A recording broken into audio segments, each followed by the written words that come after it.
Hello बच्चों, चलिए प्रश्न को देखते हैं। किसी बढ़ती हुई गुणोत्तर श्रेणी के पहले व अंतिम पदों का योग 66 है तथा दूसरे व अंतिम से पहले पद का गुणनफल 128 है। इसके कुल पदों का योग 126 है। उस श्रेणी के पदों की संख्या ज्ञात कीजिए। उस श्रेणी के पदों की संख्या हमको बतानी है। तो सबसे पहले हमने मुख्य अवधारणा लिखी। देखिए, मुख्य अवधारणा के अनुसार हम यहाँ से क्या बोल सकते हैं? गुणोत्तर श्रेणी गुणोत्तर श्रेणी जिसका प्रथम पद ए तथा सार्व अनुपात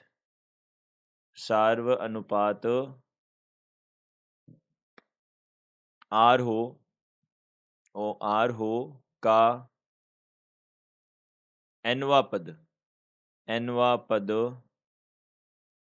nवा पद ATN हम बोल सकते हैं। यह कितना होता है? ए आर की घात n-1 होता है तथा n पदों का योग हमारे पास SN। यह क्या होता है? ए और गुणा में आर की घात n-1 बटा r-1 होता है, यदि आर का मान क्या हो? 1 से बड़ा हो तो। यह हो जाएगा। इसका हम यहाँ उपयोग करेंगे।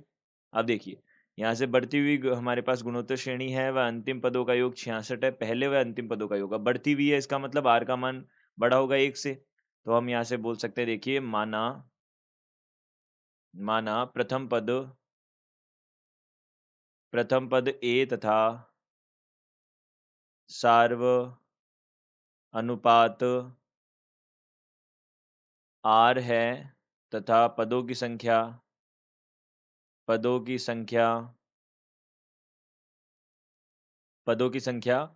n है। यह है हमारे पास। तो देखिए, यह है। तब हम यहाँ से क्या बोल सकते हैं? पहले व अंतिम पदों का योग। तो देखिए, यहाँ से हमारे पास में हम एक बात और बोल सकते हैं। बढ़ती हुई श्रेणी है हमारे पास, गुणोत्तर श्रेणी, तो आर का मान 1 से बड़ा होगा। अब देखिए, श्रेणी के पहले व अंतिम पदों का योग जो है, पहला पद और अंतिम पद क्या हो जाएगा? आर ए प्लस ए गुणा आर की घात n-1 हो जाएगा। यह किसके बराबर हो जाएगा? इन दोनों का योग 66 के बराबर हो जाएगा। प्रथम समीकरण हो जाएगी। अब दूसरी समीकरण क्या होगी हमारे पास? अब ये दूसरा ए आर होगा, दूसरा गुणा अंतिम से पहला पद ए आर की घात n-2 हो जाएगा। यह किसके बराबर हो जाएगा? यह बराबर हो जाएगा, इन दोनों का गुणनफल 128 के बराबर हो जाएगा, दूसरा हो जाएगा। और कुल पदों का योग, कुल हमारे पास पदों का योग कितना हो जाएगा? ए आर की घात n-1 बटा r-1 हो जाएगा। यह हमारे पास किसके बराबर हो जाएगा? 126 के बराबर हो जाएगा। ये बन जाएंगे हमारे पास 3 समीकरण है।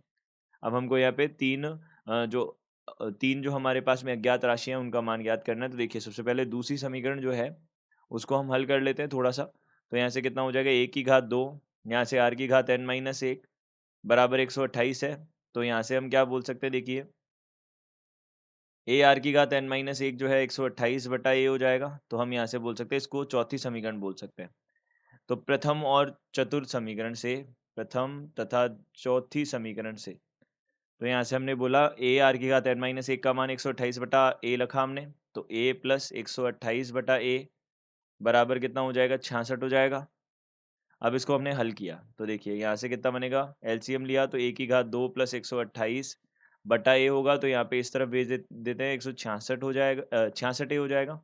तो ए की घात 2 माइनस 66 ए और प्लस 128 बराबर कितना हो जाएगा? 0 हो जाएगा। यहाँ से इसका गुणनखंड किया तो 64 गुना 2 होता है 128। तो इसको हम इस प्रकार से लिख सकते हैं, माइनस का 64 ए माइनस का 2 ए प्लस का 128 बराबर 0 हो जाएगा।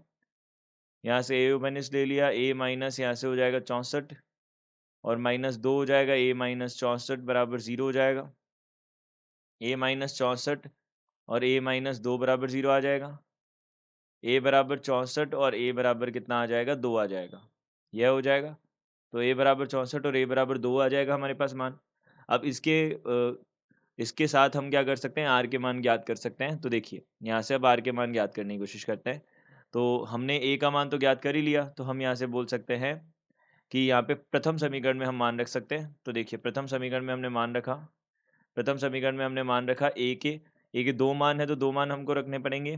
तो यहाँ से कितना आ जाएगा? देखिए, गुणा ए गुणा यहाँ से आर का मान कितना है? ए का मान तो हमने पहले तो 64 रख दिया। तो सबसे पहले हमने ए का मान 64 रखा है, तो यहाँ पे हमने 64 रखा, तो 64 प्लस यहाँ से कितना हो जाएगा 64 2 की घात n माइनस 1 हो जाएगा।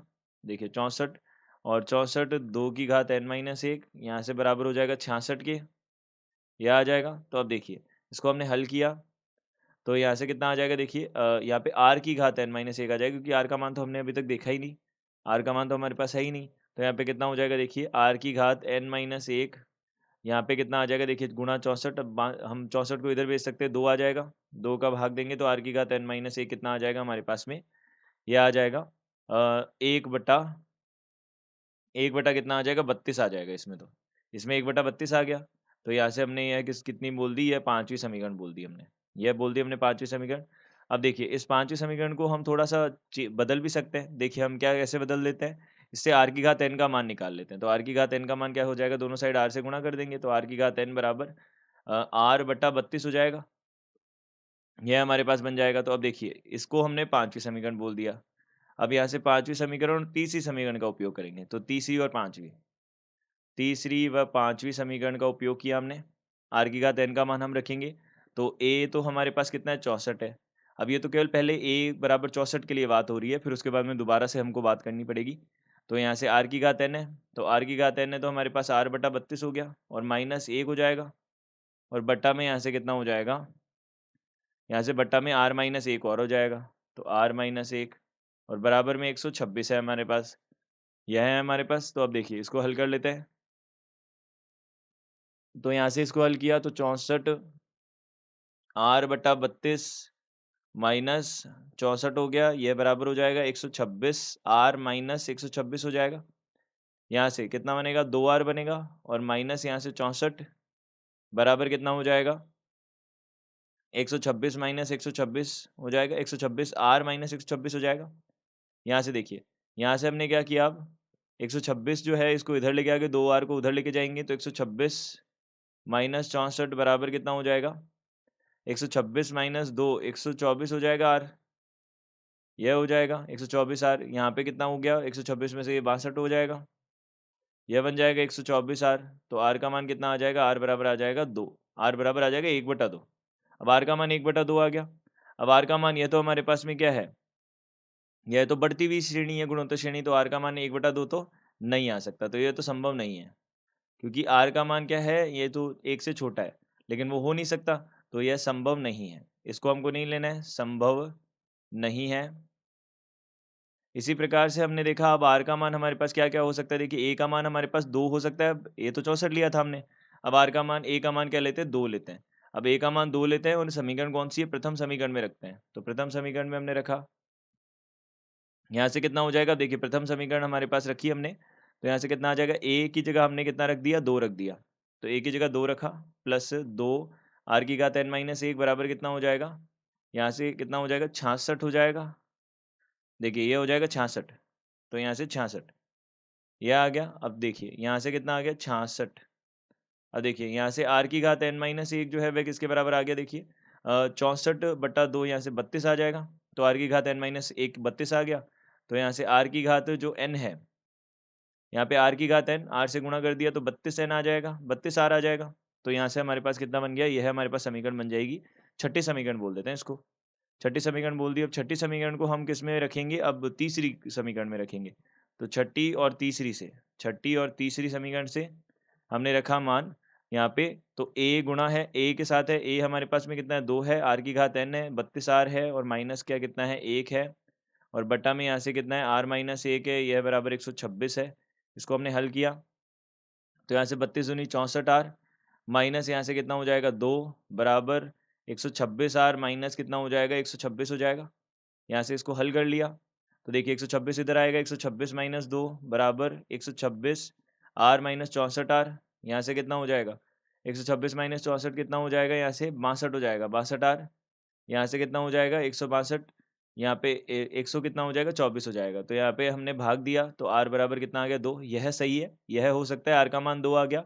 अब r का मान अगर 2 आ गया हमारे पास, तो n का मान भी हम ज्ञात कर सकते हैं। तो r का मान हमने 2, यह देखिए छठी समीकरण में हमने क्या किया, 2 रखा, तो 2 की घात n बराबर यहाँ पे कितना हो जाएगा, 2 की घात n-1 बराबर कितना हो जाएगा, 32 हो जाएगा। तो यहाँ से हम बोल सकते हैं यहाँ पे 2 जो है, यहाँ पे 2 की घात 5 लिख सकते हैं इसको, 32 को तो 2 की घात 5 लिखा तो n बराबर कितना आ गया? n माइनस 1 बराबर 5 आ गया। तो हम यहाँ से बोल सकते हैं n का मान कितना हो जाएगा? 6 हो जाएगा। n का मान हमारे पास में कितना आ गया? 6 आ गया। अब n का मान 6 आ गया। हमको क्या पूछा था? हमको यही पूछा था पदों की संख्या श्रेणी में, तो पदों की संख्या कितनी हो जाएगी? 6 हो जाएगी। तो यह हो जाएगी हमारे पास पदों की संख्या। पदों की संख्या यह हमारे पास बन जाएगी। तो हम बोल सकते हैं दिए गए प्रश्न का उत्तर 6 है। आशा करते हैं आपको समझ आया होगा। धन्यवाद।